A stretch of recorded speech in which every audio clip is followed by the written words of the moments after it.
Hello everyone, this is Spliced and welcome to a updated gear video on my character.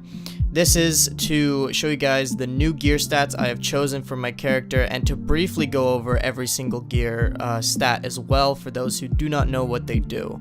I'm going to make this video a bit shorter than the other one, as the other one was a bit long and dragged on. So I'm only going to be briefly explaining what things do. I'm not really going to go into detail, but what I will be going into detail is the changes I have made to my character and why I made them. So with that being said, let's get into the first part of armor. I'm going to go to the helmet first. So the previous helmet I was using was revenge mode duration was at max and exhaustion recovery was almost at max, and I had no debuff resistance.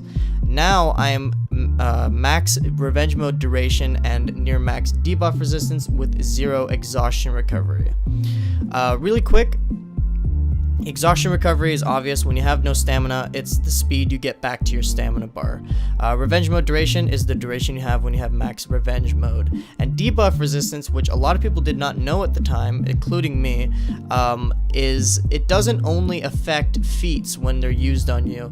It also affects your recovery time when you're parried, and poisons and burns and stuff like that. It lowers the damage of that stuff. So it was very good to know that, and I immediately jumped on getting this because personally I think it has more value than exhaustion recovery as long as you're managing your stamina.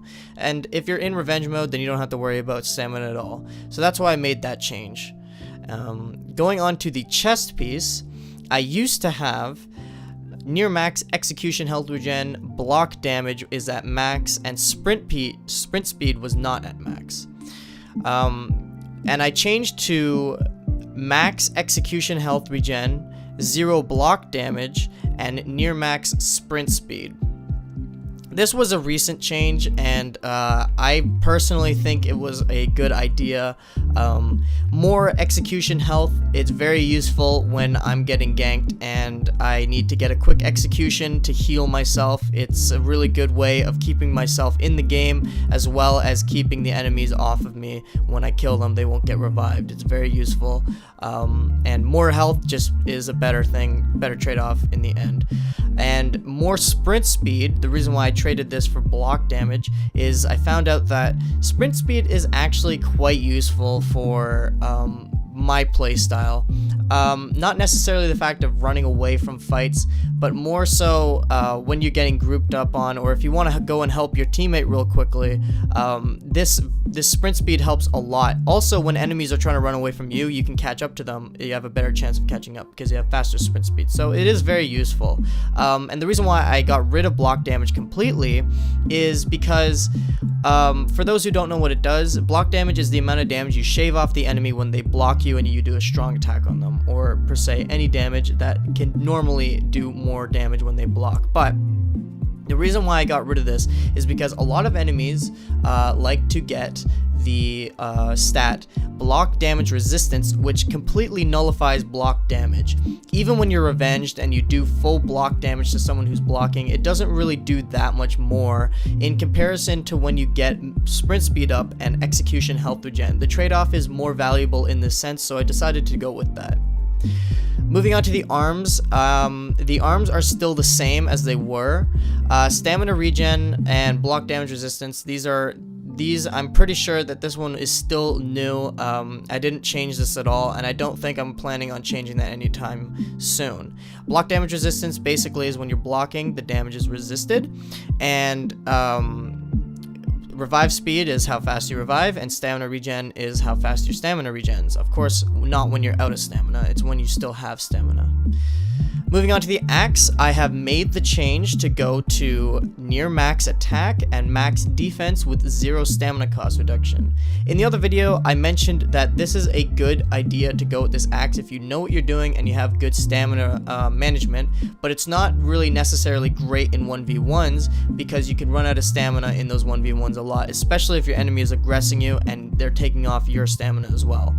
However, I found that this axe could probably be the better way for me to go, because a lot of people are starting to get their max defense stats now instead of max attack, and they're learning that defense has a huge value part in gear stat wise. So people are starting to tank up a lot more, and because of that I do a lot less damage since I have 0 attack. So I decided to make the trade and decide to be a more conservative with my stamina cost reduction in 1v1s. However, when you're in gank situations and enemies are pounding on you and you get revenge, you won't have to worry about your stamina cost, because of course you're going to be in revenge, you're going to have unlimited stamina. It works out really well, so you don't really need to worry about that. And I decided to make this trade-off because I can still fare myself pretty well in a 1v1 situation.